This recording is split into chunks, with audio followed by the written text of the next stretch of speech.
मन्नी साहब, मेरा सबसे पहला सवाल आपसे यही है। आज का आपका भाषण काफ़ी चर्चा में है, टेलीविज़न चैनल्स पे डिबेट हो रही है, लगभग हर जगह हेडलाइन में है। आपने कहा है कि हिंदुस्तान में मुसलमान बराबर हैं और किसी तरीके से कम नहीं है। मेरा आपसे सवाल ये है कि बार बार आपको असर्ट करने की ज़रूरत क्यों पड़ रही है कि हम बराबर हैं? भारत का तो संविधान ही कहता है कि सब बराबर हैं। बिल्कुल सही कह रहे हैं आप, लेकिन कई मर्तबा ऐसा होता है कि अपनी बात को और अच्छे से रखने के लिए हमको ये बताना ही पड़ता है कि हम सब बराबर हैं। हमें आप बाहर का बता के, बाहर का धर्म बता के, नया धर्म बता के और फलां करके आप हमें जो कोशिश हो रही है डाइल्यूट करने की, वो हमको मंजूर नहीं है। तो ये बताना तो ज़रूरी होता है।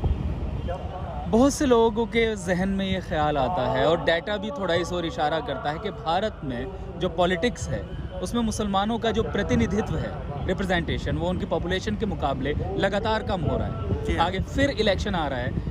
क्या आप लोगों के पास कोई लॉन्ग टर्म प्लान है कि मुसलमानों का जो रिप्रेजेंटेशन है, ख़ास करके पार्लियामेंट में, आप बढ़ा सकें? जब डेमोक्रेसी है तो रिप्रेजेंटेशन का सवाल ज़रूर आएगा।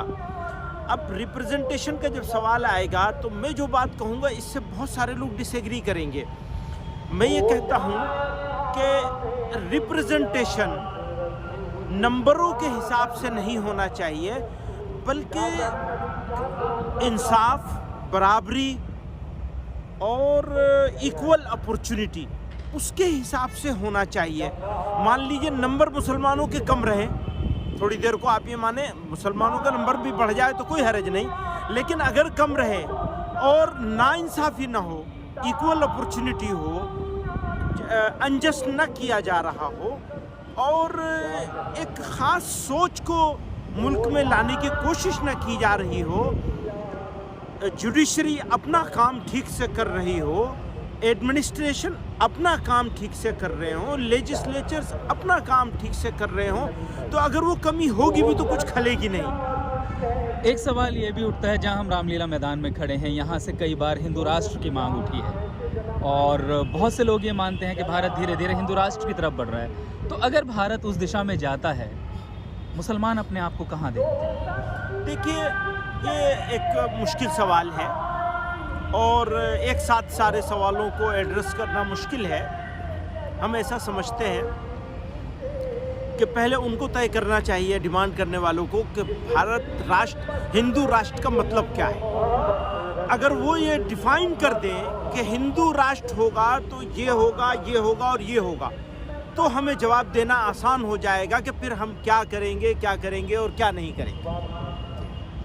आज के दौर में जो भारत के मुसलमानों के हालात हैं, उनकी पहचान पर, उनके जो रिप्रेजेंटेशन है उस पर, एजुकेशन पर, अभी मिनिस्ट्री ऑफ माइनॉरिटी अफेयर्स ने मदरसों का बजट कम किया, तो हर तरीके से कहीं ना कहीं ये फीलिंग आती है देख करके कि मुसलमान साइडलाइन हो रहे हैं और बहुत से लोग ऐसा कहते हैं। क्या आपको भी कभी एहसास होता है? बहुत सारी शिकायतें हैं और ये शिकायतें अक्सर शिकायतें जायज़ हैं।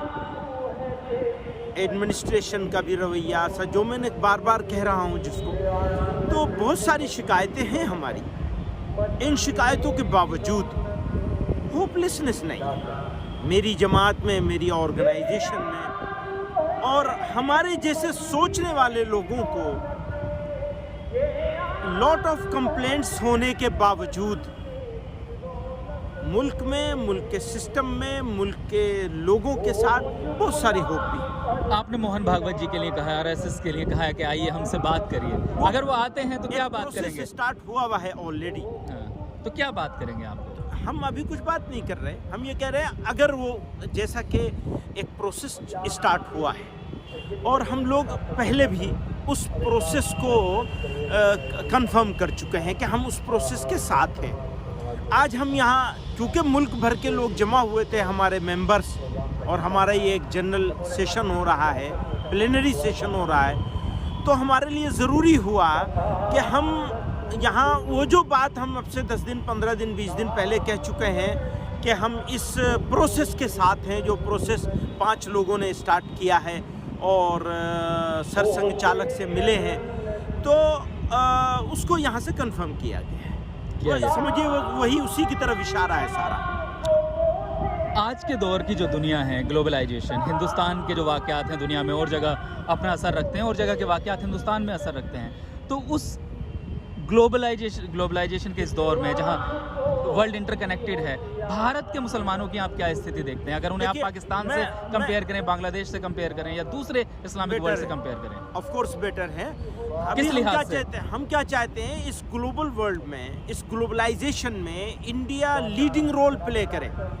और हमारा ये यकीन है कि अगर माइनॉरिटीज़ को या किसी भी सोसाइटी के किसी भी पार्ट को सप्रेस किया गया या उनके अंदर फीलिंग आई सप्रेशन की, तो मुल्क हमारा वो लीडरशिप वाला रोल प्ले नहीं कर पाएगा।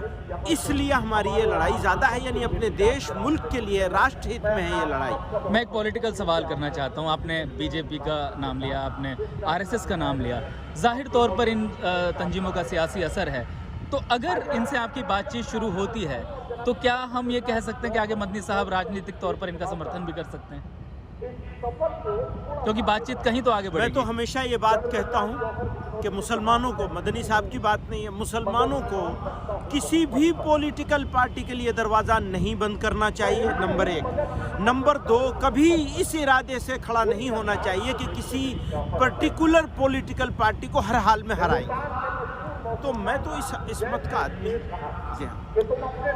मदनी साहब, आपने कई मुद्दों पर बात की। आपकी नज़र में आज हिंदुस्तान में मुसलमान का सबसे बड़ा चैलेंज क्या है? आप रिप्रेजेंट करते हैं मुसलमानों को। एजुकेशन।